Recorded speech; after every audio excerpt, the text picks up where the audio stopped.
నమస్తే friends, welcome back to Shreshta kitchen. నేను మీ రవలి. ఇవాళ మృదువైన రవ్వ లడ్డూలు ఎలా చేసుకోవాలో నేను ఇవాళ చూపించబోతున్నాను. నార్మల్గా అప్పుడప్పుడు చేసుకున్నప్పుడు రవ్వ లడ్డులు కొన్ని రోజులకే లేదా అదే రోజు చేసిన రోజే గట్టి పడిపోయి రాళ్ళలాగా గట్టిగా మారుతాయి అన్నమాట. అలా కాకుండా ఎన్ని రోజులైనా కూడా మృదువుగా జ్యూసీగా సాఫ్ట్గా ఉండేలాగా రవ్వ లడ్డూలను ఎలా ప్రిపేర్ చేసుకోవాలో నేను ఇవాళ చూపించబోతున్నాను. వీడియో చివరి వరకు చూడండి, ఏ స్టెప్ కూడా మిస్ అవ్వకుండా ఉంటారు. ఎప్పుడు చేసుకున్నా కూడా ఇలాగే సాఫ్ట్గా ఎలా వచ్చేలాగా చేయాలో నేను ఇవాళ చూపిస్తాను క్లియర్గా. సో ముందుగా మిక్సీ జార్లోకి మనము షుగర్ తీసుకొని మంచిగా పౌడర్ చేసుకొని పెట్టేసుకోవాలి. నేను ఇక్కడ ఒక 1/4 కప్ అంతా షుగర్ అయితే తీసుకుంటున్నాను. ఇలా షుగర్ మిక్సీ జార్లోకి వేసుకొని ఇందులోకి ఒక 3 ఇలాచీలని కూడా వేసుకుంటున్నాను మంచి ఫ్లేవర్ కోసం. ఇలా ఇలాచీలను కూడా వేసుకొని మంచిగా దీన్ని గ్రైండ్ చేసుకొని తీసేసుకుందాం. మనము షుగర్ పౌడర్ని ఇలా రెడీ చేసుకొని పెట్టుకోవాలి. దీన్ని ఇప్పుడు మనం పక్కన పెట్టేసుకుందాం. చూసారు కదా, సాఫ్ట్గా నేను షుగర్ పౌడర్ని అయితే ప్రిపేర్ చేసుకొని పక్కన పెట్టేసుకున్నాను. ఇప్పుడు నెక్స్ట్ ప్రాసెస్ వచ్చేసి స్టవ్ మీద ఒక పాన్ పెట్టేసుకొని ఒక 3 స్పూన్ల నెయ్యి నేను ఇక్కడ తీసుకున్నాను. ఇప్పుడు నెయ్యి కొంచెం వేడయ్యాక ఇందులోకి కిస్మిస్ని అలాగే కాజుని కూడా వేసుకొని మంచిగా రోస్ట్ చేసుకొని తీసుకుందాం. మనము కాజులు కొంచెం కలర్ మారేంత వరకు బాగా వేపుకుంటే మంచి క్రంచిగా మారుతుంది అనమాట. లడ్డూలోకి వేసుకుని తింటూ ఉంటే చాలా అంటే చాలా బాగుంటుంది. ఇలా ఈ డ్రై ఫ్రూట్స్ అన్నీ కూడా మంచిగా వేగాక ఒక బౌల్లోకి తీసుకొని సపరేట్గా పెట్టేసుకుందాము. చూసారు కదా, ఇలా నేను ఇవి పక్కన పెట్టేసుకుని ఇదే నెయ్యిలోకి నేను ఇక్కడ ఒక 1 కప్ అంతా రవ్వ తీసుకుంటున్నాను. మనకు బొంబాయి రవ్వ, సన్న రవ్వ ఉంటుంది కదా, అదే రవ్వ నేను ఇక్కడ యూజ్ చేస్తున్నాను.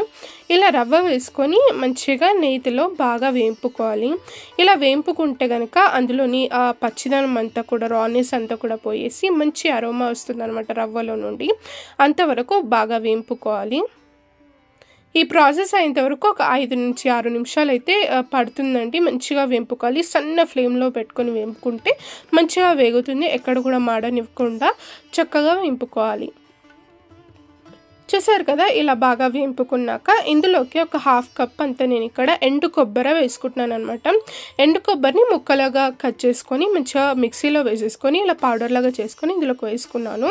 మీరు కావాలంటే డెసికేటెడ్ కోకోనట్ మనకు రెడీమేడ్గా దొరుకుతుంది అనమాట సూపర్ మార్కెట్స్లో, అదైనా కూడా వేసుకోవచ్చు. ఒక 1/2 కప్ అంతా, అంటే ఒక 1 కప్ రవ్వకి ఒక 1/2 కప్ అంతా కొబ్బరి పొడి వేసుకుంటే మంచి టేస్టీగా ఉంటుందన్నమాట మనకు లడ్డూలు.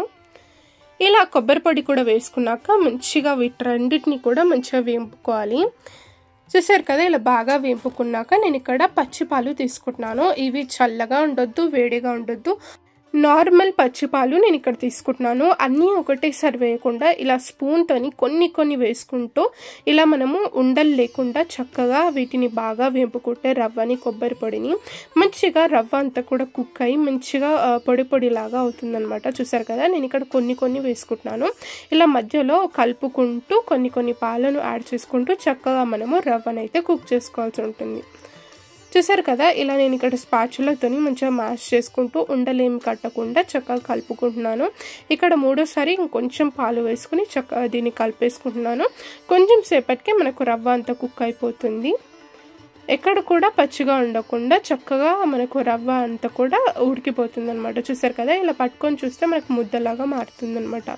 ఇలా ఉండలేం లేకుండా మంచిగా మ్యాష్ చేసుకొని ఇవి మంచిగా ఇంకొంచెం ఒక 2-3 నిమిషాల సేపు బాగా వేపుకుంటే ఇది పొడిలాడుతూ మంచిగా మిశ్రమం అంతా కూడా రెడీ అయిపోతుంది అనమాట. చూసారు కదా, ఈ విధంగా మనకు ఫైనల్గా ఈ రవ్వ కొబ్బరి పొడి అయితే రెడీ అయిపోతుంది. ఇలా ఒక బేసిన్లోకి ఈ రవ్వ కొబ్బరి పొడి మిశ్రమం అంతా కూడా నేను ఇక్కడ వేసేసుకున్నాను. ఇప్పుడు ఇలా ఒక్కసారి బాగా కలిపేసుకుని ఇందులోకి మనం ముందుగా పట్టి పెట్టుకున్న ఈ షుగర్ పౌడర్ అంతా కూడా ఇందులోకి వేసేసుకోవాలి.